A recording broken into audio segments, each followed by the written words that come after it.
Memahami proses perumusan dan pengesahan UUD NRI tahun 1945. Pada bagian ini dipaparkan pengertian konstitusi, perumusan UUD NRI tahun 1945, dan pengesahan UUD NRI tahun 1945. 1. Pengertian konstitusi.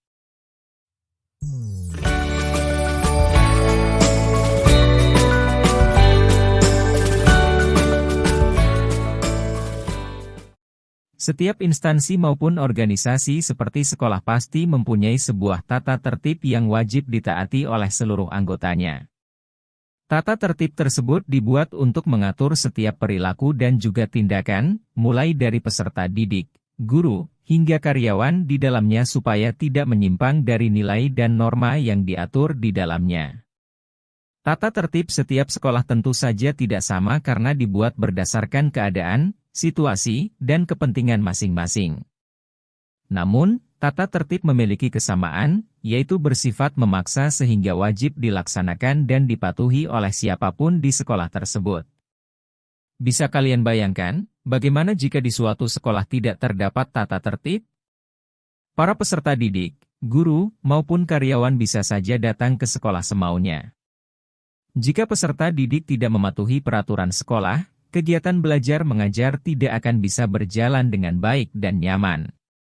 Begitu pula dengan negara, setiap negara memiliki aturan yang wajib ditaati oleh seluruh rakyatnya tanpa terkecuali. Aturan kehidupan bernegara tersebut dikenal dengan istilah konstitusi atau undang-undang dasar. Apakah kalian pernah mendengar kedua istilah tersebut? Istilah konstitusi berasal dari bahasa Inggris Constitution dan bahasa Belanda Constitutie yang memiliki pengertian hukum dasar atau undang-undang dasar. Menurut istilah ketatanegaraan, konstitusi dimaksudkan untuk membentuk, menyusun, atau menyatakan suatu negara. Dari beberapa pengertian tersebut dapat disimpulkan bahwa konstitusi merupakan hukum dasar yang dijadikan pegangan dalam penyelenggaraan suatu negara. Menurut bentuknya, konstitusi terbagi menjadi dua, tertulis dan tidak tertulis. Konstitusi tertulis biasa disebut dengan Undang-Undang Dasar, UUD, sedangkan konstitusi tidak tertulis disebut dengan konvensi. Di samping itu, terdapat hukum adat yang merupakan bagian dari konstitusi tidak tertulis. Contoh konvensi dalam ketatanegaraan Republik Indonesia adalah pidato kenegaraan Presiden di hadapan Sidang Paripurna Dewan Perwakilan Rakyat, DPR, sebelum tanggal 17 Agustus tentang penyampaian RAPBN. 2. Perumusan UUD NRI tahun 1945.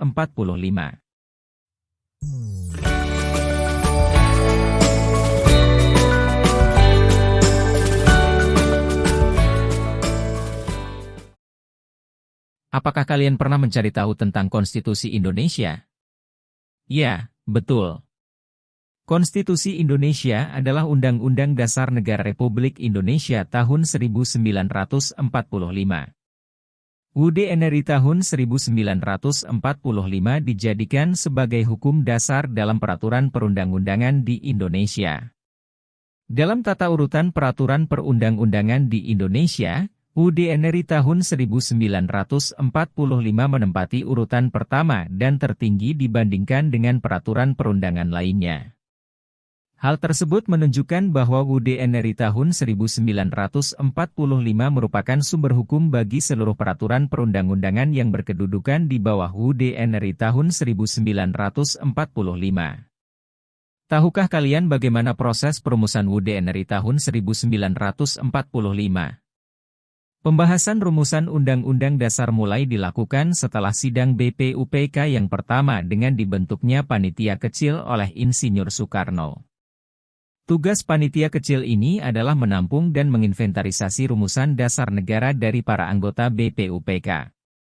Kemudian, pada tanggal 22 Juni 1945, dibentuklah panitia 9 yang berhasil merumuskan naskah Piagam Jakarta, atau yang lebih dikenal dengan istilah Jakarta Charter.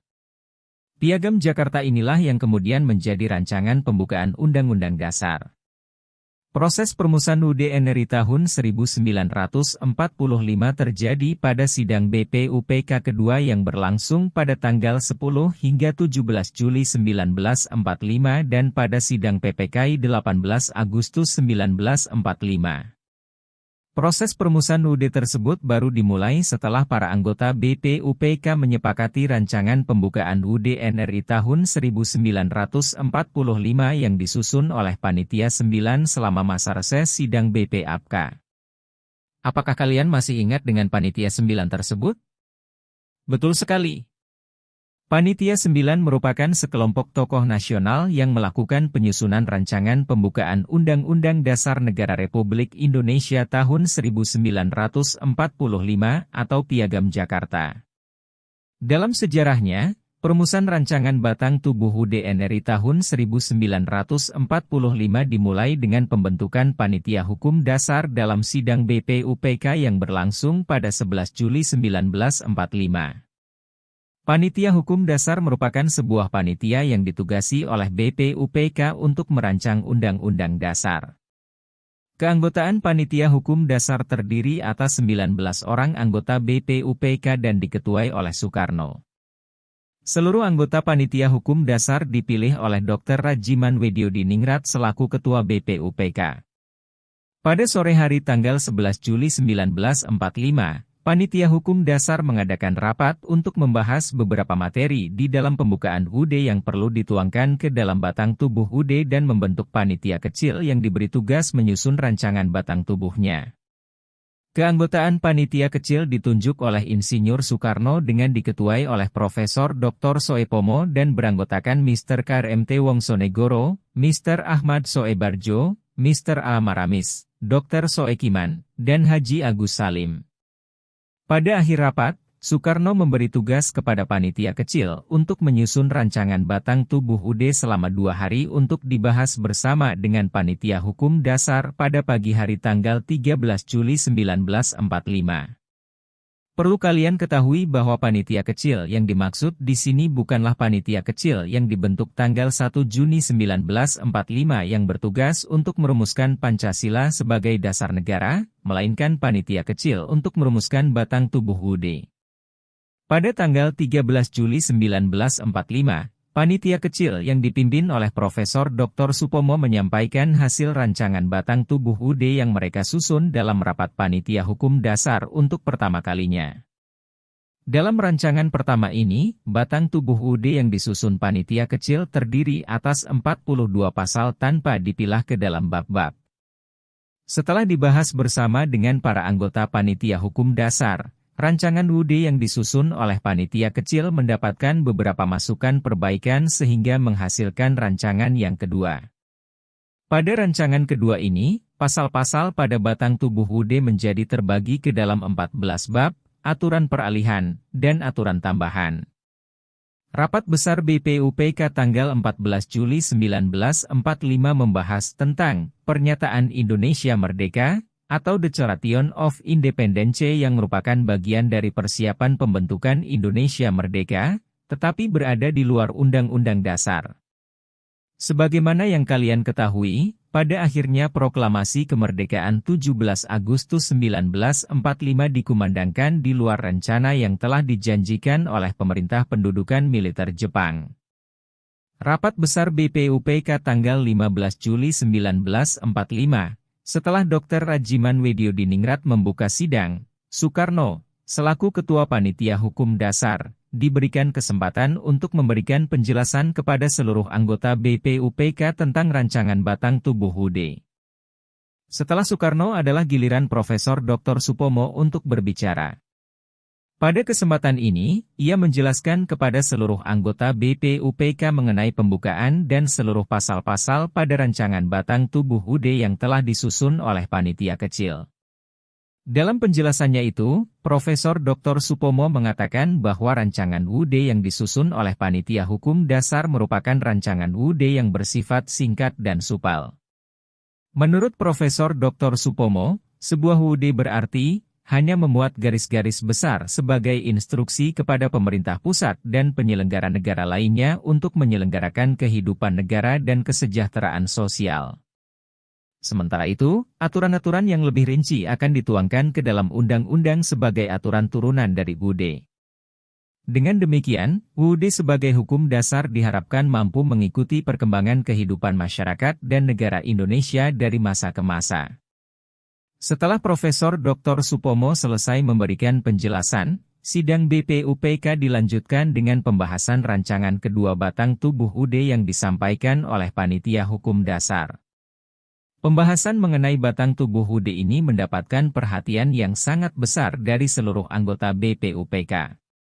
Sidang pembahasan rancangan batang tubuh UUD tidak cukup berlangsung selama 1 hari sehingga harus dilanjutkan hingga keesokan harinya pada tanggal 16 Juli 1945.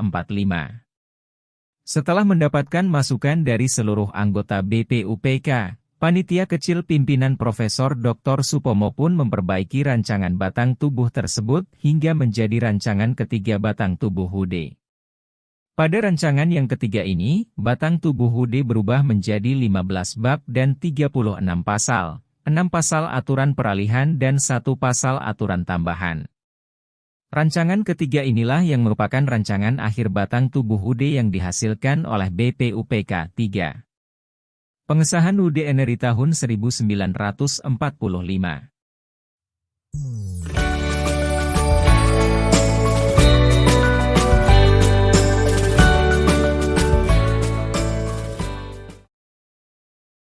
Bagaimana kelanjutan penyusunan UUD 1945 setelah sidang BPUPK selesai? Pada tanggal 18 Juli 1945, Rajiman Widyodiningrat selaku Ketua BPUPK mengirimkan laporan kepada pemerintah Jepang bahwa BPUPK telah selesai melaksanakan tugas-tugasnya.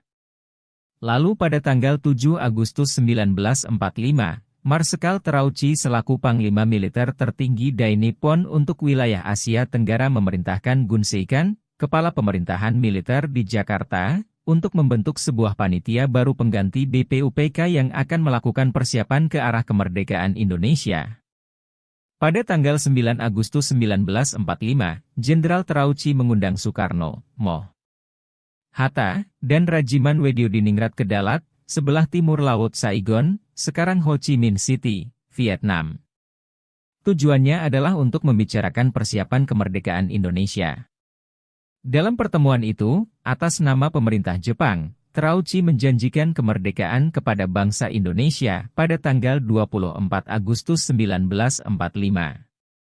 Menurut Abkusuma dalam bukunya yang berjudul, Lahirnya Undang-Undang Dasar 1945, 2009, PPKI secara resmi dibentuk pada tanggal 12 Agustus 1945. Keanggotaan PPKI terdiri dari A. Perwakilan Pulau Jawa dan Madura, Insinyur Soekarno, Drs. Moh Hatta, Profesor Dr. Soepomo, Dr. KRT Rajiman Widyodiningrat, RP Soeroso, Soetarjo Kartohadiko Soemo, Oto Iskandar Dinata, Abdul Qadir, BKPA Soerjo Hamidjojo, dan BPH Poiro Ebojo serta seorang beretnis Tionghoa yang bernama Yap Chuan Bing. B. Perwakilan Pulau Sumatera, M. Amir, Abdul Maghfar, dan Teku Muhammad Hasan. C. Perwakilan Pulau Kalimantan, A. Hamid Han. D. Perwakilan Pulau Sulawesi, GSSJ Ratulangi dan Andi Pangeran Petarani, serta E. Perwakilan Kepulauan Sunda Kecil, Bali, Nusa Tenggara Barat, dan Nusa Tenggara Timur I Gusti Ketut Puja, dan Pulau Maluku diwakili oleh Johannes Latuharhari. Akibat mengalami kekalahan dalam Perang Dunia II dan mengalami peristiwa serangan bom atom di Hiroshima dan Nagasaki pada tanggal 6 dan 9 Agustus 1945, Kaisar Hirohito menyampaikan keputusan bahwa Jepang menyerah tanpa syarat terhadap sekutu pada tanggal 15 Agustus 1945 melalui radio nasional. Menyerahnya Jepang tanpa syarat kepada sekutu membuat Indonesia kosong dari kekuasaan pihak manapun. Keadaan ini kemudian dimanfaatkan oleh para tokoh bangsa Indonesia untuk memproklamasikan kemerdekaan Indonesia pada tanggal 17 Agustus 1945. Sehari setelah proklamasi kemerdekaan Indonesia, PPKI mengadakan sidang pada tanggal 18 Agustus 1945. Sebelum rapat dilaksanakan, Soekarno sebagai Ketua PPKI menambah 6 orang anggota sehingga jumlah keseluruhan menjadi 27 orang. Penambahan ini dilakukan untuk mengantisipasi pendapat bahwa PPKI merupakan badan bentukan Jepang dan mempunyai sifat representatif bagi seluruh rakyat Indonesia. Rancangan ketiga batang tubuh UUD yang telah disahkan oleh BPUPK mengalami perubahan. Hal tersebut disebabkan oleh perubahan pada rumusan sila pertama Pancasila yang terdapat dalam rancangan pembukaan UUD. Berdasarkan hasil rapat yang dilaksanakan pada pagi hari tanggal 18 Agustus 1945 oleh Muhammad Hatta dan sejumlah tokoh Islam, kalimat dalam rancangan pembukaan UUD yang berbunyi, ketuhanan dengan kewajiban menjalankan syariat Islam bagi pemeluk-pemeluknya, berubah menjadi, ketuhanan yang Maha Esa.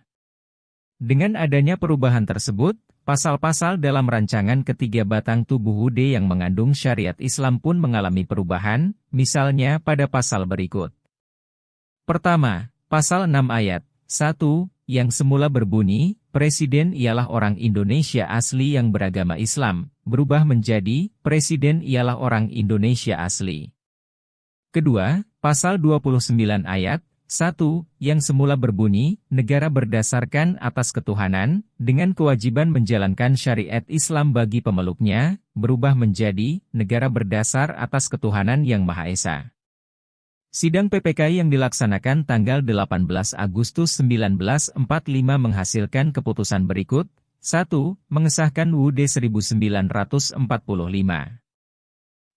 Menetapkan Insinyur Soekarno sebagai Presiden dan Drs. Mo. Hatta sebagai Wakil Presiden Republik Indonesia. 3. Membentuk Komite Nasional Indonesia Pusat.